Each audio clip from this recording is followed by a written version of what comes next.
The choppy stiffness of the earlier games, gone. Now, it's fluent and perfect. You can whip straight up, down, or in any direction. That's 8 directions you can whip.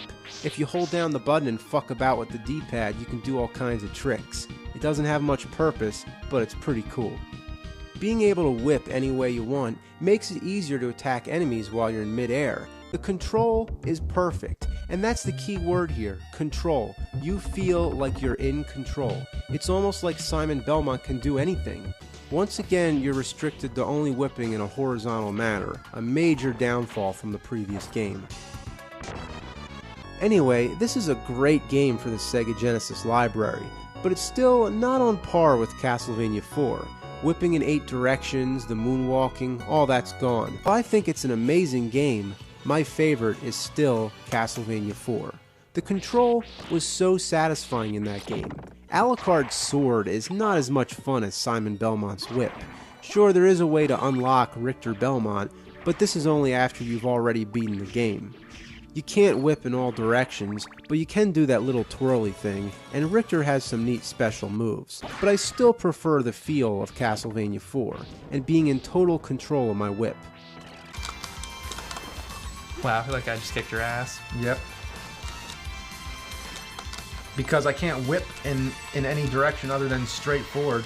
Classic, yes, but that would be like making a Mega Man after 3 and not being able to do the slide anymore. That fun to whip things. In Okay, this. I got you. Yeah. You know, whereas Castlevania 4, it's so much fun. you hit something and you feel like you're hitting it. It's like kind of crappy in this.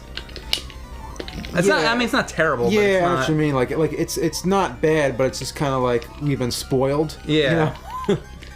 Yeah, the control is not so smooth with this. No, one it's not. That's what I was trying to say. It is. I was having a hard time with the game, and it's just like right now, I would be able to whip up. That's what I'm saying. If it was Castlevania 4, that would not be a problem. Say I favor 4. The 16-bit graphics and sound are more effective for immersing you into the spooky atmosphere. The control is so much smoother, and not to mention, you can whip in all directions.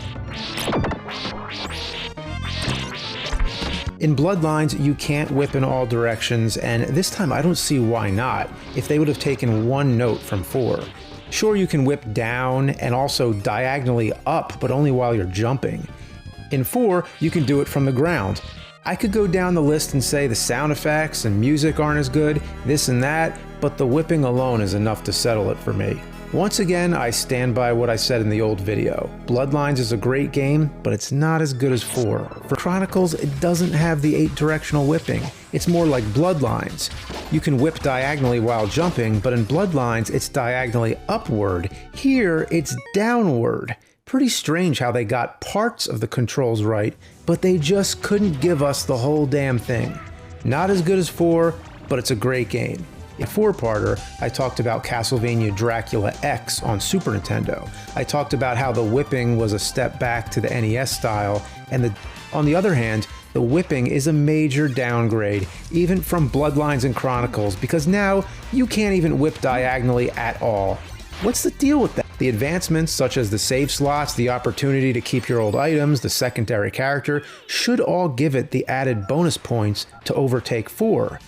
But the stiff, horizontally restricted whip is a major setback, and for this reason alone, I do not like it as much. Symphony of the Night, the main character is Alucard, who mainly uses a sword, so the 8-directional whipping isn't even applicable at this point. You only play. It still bugs me that they never brought back the 8-directional whipping, but for some reason they still included that limp twirl, or whatever you want to call that. But with all the new moves, it kind of makes up for it. And why is the 8-directional whipping so important? It's because it gives you the feeling of freedom. When you engage with an enemy, you can decide whether you want to strike from the air or hit him from below. Your instincts take over, rather than trying to adapt to some clumsy limitation. Maybe this game spoiled me, and maybe you'd say the full whip directions make it too easy. How does the whip save you from all that crazy shit near the end, like when the giant sprocket's chasing you up the stage? It still gets pretty damn hard. The full whip controls just give you a fair chance to hit anything on the screen. You and the game are in perfect competition. No cheap shots. You're not fighting with one hand behind your back. You're in full control, so when you die, it's on you.